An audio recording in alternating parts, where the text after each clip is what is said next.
This week's Parsha has one of the most incredible scenes in the whole Bible, but if you blink, you miss it, and you really got to look in the Midrashim to hear what happens. So what is it? It's the transfer of leadership from Moses to Joshua, Yehoshua, his successor. And the Midrash describes that Moses builds him this huge golden throne and then walks over to him and puts pearls around his neck. I guess now we know where the trend of men wearing pearls comes from, Moses and Joshua themselves.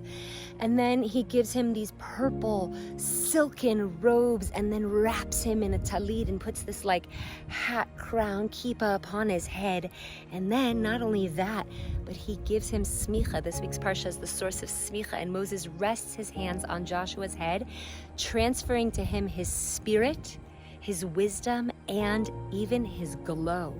And he blesses Joshua and he tells him, be strong and courageous, and by doing so the people will be. He blesses him and he knows that he's humble and patient, and he says, don't worry, you will succeed. And not only this, but then Moses goes ahead and adorns Joshua's whole tent so that Joshua can begin teaching with kavod, and then Moses sits at his feet and goes to learn from Joshua himself. Now you can imagine the reaction of Joshua.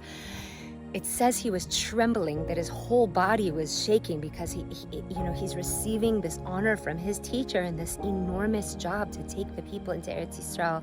And it's just such a beautiful, raw, humble scene. Can you imagine Moses switching seats and beginning to learn from Joshua? And that's why, by the way, at the end of the Parsha, it goes through all the holidays, because they're reviewing their final information before Joshua really fully assumes leadership. It's just a beautiful scene. I'm so grateful I got to share it with you. Shabbat Shalom.